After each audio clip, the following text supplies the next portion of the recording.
नमस्कार। अगला वीडियो में हम बात किए थे एंडोप्लाज्मिक रेटिकुलम के बारे में। उससे पहले हम mitochondria, Golgi body, vacuoles, centrosome और एंडोप्लाज्मिक रेटिकुलम इन सब के बारे में देख लिए। इन सब कोशिकाओं के बारे में देख चुके हैं। आज हम लोग देखेंगे राइबोसोम के बारे में। किसके बारे में? राइबोसोम। राइबोसोम क्या है? ये भी एक क्या है? कोशिकांग है, जो कि आप रफ एंडोप्लाज्मिक रेटिकुलम में छोटे छोटे धब्बे पाए जाते थे और उसके ऊपर क्या कर रहा था? राइबोसोम प्रोटीन निर्माण का काम कर रहा था। अगला वीडियो में हम आपको बता चुके हैं। आज हम देखेंगे राइबोसोम, जिनका खोज करता है पालाडे। इनका खोज करता है, राइबोसोम का खोज करता पालाडे है। इनका राइबोसोम का जब बात आए तो रॉबिन्सन का भी नाम आता है, लेकिन पालाडे इनके खोज करता होंगे। ये जो राइबोसोम जो है, राइबोसोम प्रोटीन निर्माण का कार्य करता है और इसे प्रोटीन का फैक्ट्री कहा जाता है। राइबोसोम को प्रोटीन की फैक्ट्री कहते हैं। राइबोसोम को प्रोटीन की फैक्ट्री कहते हैं। सेडिमेंटेशन कोफिशिएंट्स की अगर बात करें तो राइबोसोम की सेडिमेंटेशन कोफिशिएंट्स जो होंगे वो 70s और 80s में होंगे। देखिए, आप इस चीज को सेडिमेंटेशन और कोफिशिएंट्स को आप देख के नहीं बता सकते। इसके लिए अगर आप मान लीजिए कोई द्रव है या पानी है, उसमें कोई चीज डालिएगा, अगर जो चीज सबसे पहले नीचे जाएगा तो उसका सेडिमेंटेशन कोफिशिएंट्स जो होगा वो ज्यादा हो गया। तो जो चीज पानी के नीचे जाएगा या कोई भी द्रव के नीचे जाएगा सबसे पहले, वो क्या होगा? बड़ा होगा, वो बड़ा कहलाएगा। तो राइबोसोम को अगर देखें तो राइबोसोम जो होंगे सेडिमेंटेशन कोफिशिएंट्स के अनुसार दो प्रकार के होंगे। एक हो जाएगा 70s में, एक हो जाएगा 80s में। 70s जो कि छोटा होगा, जो प्रोकैरियोटिक में पाया जाएगा। 70s जो छोटा होगा, जो प्रोकैरियोटिक में पाया जाएगा, और 80s जो बड़ा होगा, जो यूकैरियोटिक में पाया जाएगा। देखिए, सेल चैप्टर जो है या फिर सेल टॉपिक जो है ये बहुत बड़ा है। हम एक ही बार में आपको हर चीज नहीं बता सकते हैं। प्रोकैरियोटिक के लिए और यूकैरियोटिक के लिए हम आपको अलग से वीडियो में बता देंगे। अब आगे चलते हैं। आगे आते हैं केंद्रक, जिसको कहते हैं न्यूक्लियस। किसमें जाएंगे? केंद्रक में। ये केंद्रक में जाएंगे। ये केंद्रक जो है, जिसका खोज रॉबर्ट ब्राउन ने किया था 1831 ईस्वी में किया था। जिनका खोज रॉबर्ट ब्राउन ने कितना ईस्वी में? 1831 ईस्वी में किया था। केंद्रक का खोज रॉबर्ट ब्राउन ने 1831 ईस्वी में किया था। केंद्रक को क्या कहा जाता है? केंद्रक को कोशिका का ब्रेन कहा जाता है। ये सभी कोशिकांगों को अपना कंट्रोल में रखता है। इसीलिए न्यूक्लियस को हम कंट्रोलर के नाम से भी जानते हैं। न्यूक्लियस को किसके नाम से जानते हैं? कंट्रोलर के नाम से भी जाना जाता है। ये क्या करता है? अगर माइटोकॉन्ड्रिया मान लीजिए काम नहीं कर रहा है तो न्यूक्लियस उसको बोलेगा कि काम करो।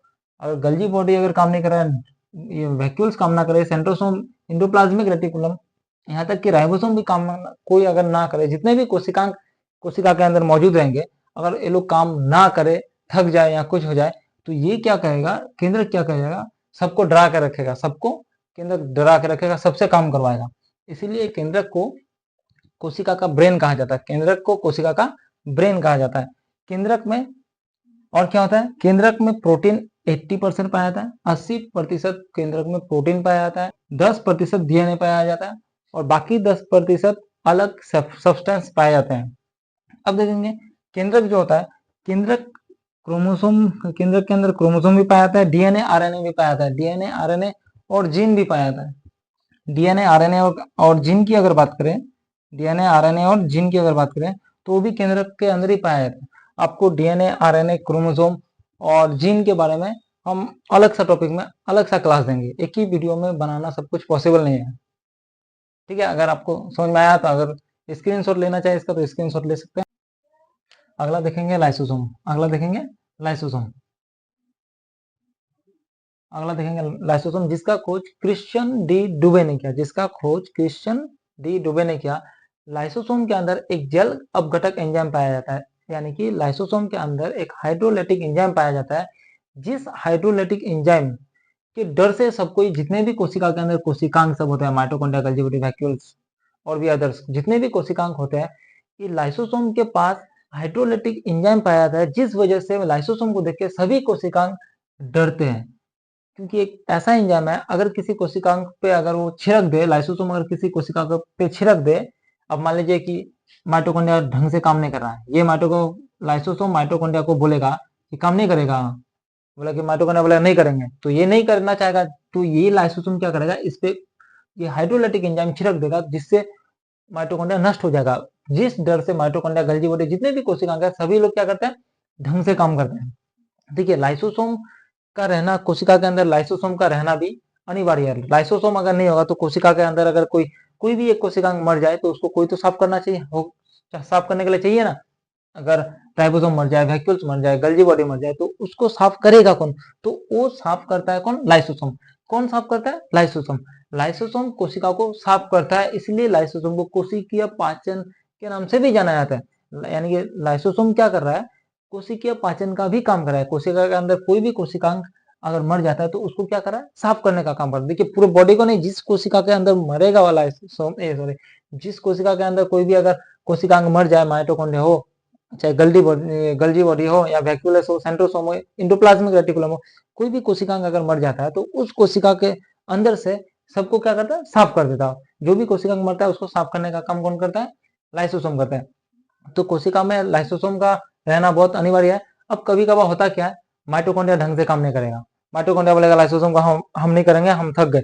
तो लाइसोसोम क्या बोलेगा? आपकी छिड़क देंगे, वो तो डर है, बोलेगा छिड़क दीजिए, हम नहीं करेंगे। तो बाकी माइटोकॉन्ड्रिया की तरह सब कुछ, जितने भी कोशिकांग है कोशिका के अंदर, सबको बोलेगा कि हम भी नहीं करेंगे, हम भी नहीं करेंगे। बोले ये लोग हड़ताल पे चले जाएगा, जितने भी कोशिकांग है सारे के सारे हड़ताल पे चलेगा। तो लाइसोसोम के पास एक रास्ता बचता है। वो रास्ता क्या है? लाइसोसोम खुद को फाड़ देगा, एकदम पूरा फाड़ देगा। खुद को जो फाड़ देगा तो पूरा एंजाइम क्या होगा? पूरा एंजाइम जो है इस कोशिका के अंदर भर जाएगा। जितने भी कोशिका इसके अंदर है वो पूरा मर जाएंगे। जैसे कभी कभार होता क्या है, जैसे जैसे लॉकडाउन चल रहा था, लॉकडाउन में एक बार क्या हुआ था, जो जिस भी आदमी को रास्ते में देख रहा था, पुलिस लोग क्या कर रहे थे? बहुत धंधे से लगाएंगे मार। तो जितना मार लगता था यहाँ पे, कभी कभार क्या होता है कि कभी कभी हम लोग दरवाजा लगाते हैं, यहाँ पे हम लोग का उंगली जो है वो दरवाजा में चिमटा जाता है। तो उसमें क्या होता है, तो जितने भी जहाँ पे चिमटाता है, यहाँ पे जहाँ पे हम लोग को पुलिस वाले डंडे से मारते, तो मान लीजिए यहाँ पे मारे डंडे से, तो मारने के पश्चात क्या होता है, आप देखिएगा कि जितना जहां तक मारे एकदम पूरा एकदम दर्द के मारे आपको रहा नहीं जाएगा। आपको देखिएगा कि पूरा का पूरा काला हो गया। काला जो हो गया वहां का पूरा ही कोशिकांग मर जाता है, जिस वजह से वो काला हो जाता है। जिम्मेदारी दिया गया था लाइसोसोम को, लाइसोसोम भी मर जाता है, तो वो पूरा कोशिका वहां का मर जाता है। तो उसके जो अगल बगल में कोशिका सब रहते हैं, जहाँ पे लगा चोट, उसके जो अगल बगल में कोशिका सब रहता है, जिसको चोट नहीं लगा होता है, वो क्या करता है, वो ऐसे ऐसे करके झांकते हैं कि क्या हुआ, क्या हुआ, यहाँ पे क्या हुआ। तो उस तरह से वो झांकते हैं, तब जाके अपना अपना सभी कोशिका अपना अपना थोड़ा थोड़ा थोड़ा थोड़ा करके छिड़क के वहां पे भी कोशिका ये जन्म ले लेता है। और वहां पे भी क्या हो जाता है, धीरे धीरे धीरे धीरे आपको गर्म पानी उन्हीं से सेक दीजिएगा, तो वो क्या होता है, धीरे धीरे धीरे वो कालापन हट जाता है, एकदम पूरा काला कर देता है। जब ये लाइसोसोम जब खुद फट गया तो अपना खुद भी मर गया और बाकी कोशिकांगों को भी मर गया। जितने भी कोशिकांग थे कोशिका के अंदर, वो सारे कोशिकांग भी मर गया और खुद भी मर गया लाइसोसोम। इसीलिए लाइसोसोम को सुसाइड बैग के नाम से भी जाना जाता है, यानी कि आत्महत्या की थैली भी कहते हैं। लाइसोसोम को आत्महत्या की थैली भी कहते हैं, यानी कि सुसाइड बैग के नाम से भी इसको लाइसोसोम को जाना जाता है। लाइसोसोम को कोशिका का एटम बॉम्ब भी कहा जाता है। लाइसोसोम को कोशिका का एटम बॉम्ब भी कहा जाता है। देख रहे हैं वो किस तरह से एकदम पूरा, जब कोई भी कोशिका काम नहीं करना चाहता तो क्या हुआ, लाइसोसोम पूरा खुद फट गया। तो फट जाना मतलब क्या हुआ, वो एटम बॉम्ब की तरह एक काम किया, इसलिए लाइसोसोम को एटम बॉम्ब के नाम से भी जाना जाता है। अब देखिए आरबीसी में लाइसोसोम नहीं होता है। आरबीसी जो होता है हम लोग का, जो आरबीसी है शरीर का, उसमें लाइसोसोम नहीं पाया जाता है। ठीक है, लाइसोसोम आरबीसी में नहीं पाया जाता है। अब देखिए लाइसोसोम में आरबीसी जब नहीं पाया तो इसलिए ना आरबीसी क्या करता है, आरबीसी को अगर आप ऐसे मारिएगा तो और यहाँ पे 4 5 7 कोशिका जितने भी है वो मरा। अगर ब्लड में वहां पे वो मर जाए कोशिका तो वो वहां पे उसका लाइसोसोम तो है नहीं, आरबीसी में तो लाइसोसोम पाया नहीं जाता, तो उसको साफ कौन करेगा। इसलिए इसका आरबीसी कहाँ पे जाके मरता है, स्प्लीन में जाके मरता है, जिसको प्लिया कहते हैं। स्प्लीन को ब्लड बैंक के नाम से भी जाना जाता है। आपको पता होगा कि आरबीसी का जो जीवन काल होता है वो 120 दिन का होता है। वो 120 दिन के अंतर्गत क्या कहाँ तक चला जाता है, स्प्लीन तक चला जाता है, और स्प्लीन में जाके वो मर जाता है। लाइसोसोम ये आरबीसी कहाँ पे जाके मरता है, स्प्लीन में जाके मरता है। आरबीसी में क्या लाइसोसोम नहीं पाया जाता, लाइसोसोम आरबीसी में नहीं पाया जाता। इसको रिपीट करेंगे, इस राइबोसोम सॉरी लाइसोसोम जिसका खोज किसने किया, क्रिश्चियन डी डुबे ने किया। जिसका खोज किसने किया, क्रिश्चियन डी डुबे ने किया। लाइसोसोम के पास हाइड्रोलाइटिक एंजाइम पाया जाता है, इसीलिए इसको क्या कोशिकीय पाचन का, ये क्या कोशिकीय पाचन का भी कार्य कर सकता है लाइसोसोम। लाइसोसोम को क्या सुसाइड बैग के नाम से भी जाना जाता है, जिसको लाइसोसोम को एटम बॉम्ब भी कहा जाता है, लाइसोसोम को एटम बॉम्ब भी कहा जाता है। लाइसोसोम के पास हाइड्रोलाइटिक एंजाइम पाया जाता है, लाइसोसोम के पास हाइड्रोलाइटिक एंजाइम पाया जाता है। उसी हाइड्रोलाइटिक एंजाइम की वजह से वो लाइसोसोम कार्य कर पाता है। उसी कार्य करने के दौरान इसको क्या कहा जाता है, लाइसोसोम को कोशिकीय पाचन का भी कार्य करता है। लाइसोसोम क्या करता है, कोशिकीय पाचन का भी कार्य करता है।